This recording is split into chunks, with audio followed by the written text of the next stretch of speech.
And we're back with another episode of Before You Buy. That show will give you some straight up gameplay and our first impressions of the latest games releasing. And today we're just taking a quick, brief look at Dead or Alive 6. This is another fighting game in a pretty good year. Actually, last 2 years of fighting game releases. Dead or Alive 5 released in 2012 though, and I honestly wasn't sure where a modern Dead or Alive would fit in with all the other really good kick-ass fighting games that are out right now. I'm still not really sure after playing it, but Dead or Alive 6, the game itself, isn't that bad. It's a fun fighter. It's just got some feature issues. Interestingly enough though, it's surprisingly easy to pick up and play. It's not like, completely baby mode, but after a few minutes you can really get a grip on how comboing works, and once you get into it, comboing and doing holds and counters feels really, really satisfying. Crank up the difficulty though, and play with somebody who's actually good, unlike me, who really sucks. You can see that there is room for a higher level of mastery here. It's all relatively simple, but the challenge is there. That's what I think might help it stand out amongst other big fighters on the scene. It does feel pretty different, despite what people might perceive as a generic look on the surface. There's some content to play solo, if that's your thing. That's definitely my thing, so I was happy to see that. There is a story mode, which you can play from scene to scene, each selected from a map of scenes that you slowly unlock. I appreciate that it's not linear. You can kind of start jumping around to different characters to get a look at what's going on, and ultimately, there are some moments of levity and charm here and there, nice little arcs and motivations for some characters, but most of the time it's just this weird big mess that I don't really get.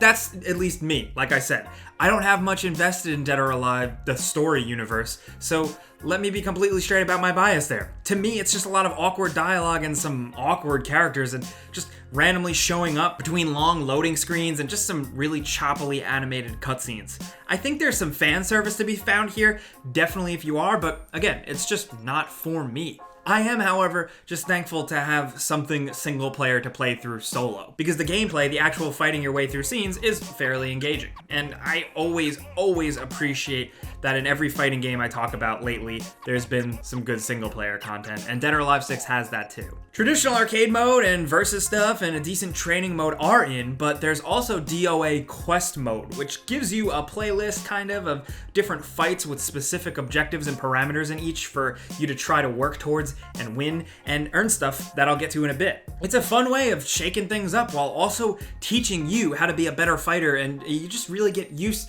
to the more nuanced aspects of gameplay. It's incredibly simple, but it's fun. I really liked it. Again, it's just another thing to play through, get used to the fighters and even check out the new ones. I found the new fighters kind of forgettable, but Diego is okay.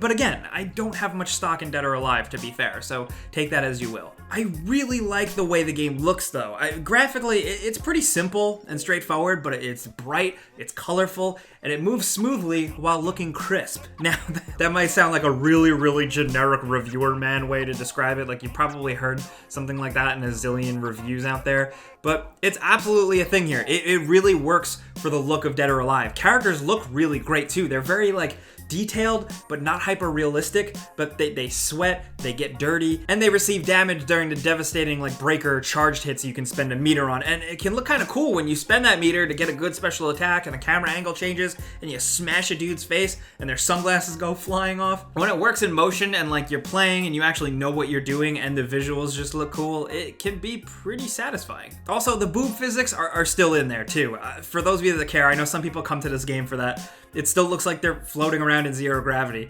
I know there was talk of them toning down the sexual nature of the game, but they didn't really. They just kind of hid some of it at first glance. Most of the over-the-top character outfits are locked and require a bit of grinding to earn, so if you're more of a thirsty fan, that might bother you. Also, just gotta say this, random side note, doesn't matter at all. As a huge Ninja Gaiden fan, it's really cool to see Ryu Hayabusa just kind of back in action in full form and in current gen graphics. It's cool. You can play online, but it's worth pointing out that at launch, there's a couple things missing. Seems like some people aren't satisfied. First of all, there's no online lobby matches. It's something that we have been told is coming in an update in March, but that's a glaring omission for fans right now, and quite a bummer. There are also no tag battles. On top of that, if you want more fighters, the season pass is extremely expensive, and a lot of people are debating whether or not it's worth it. As of right now, we know it'll come with 2 fighters and a bunch of other outfits and goodies.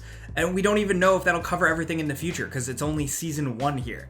That's up to you though, I'm not into it, but I'm not here to tell you what to do. But like I said, I don't like it. I think it's egregious, so I'm just gonna vote with my wallet. But otherwise, all in all, Dead or Alive 6 is just straight up fighting game fun.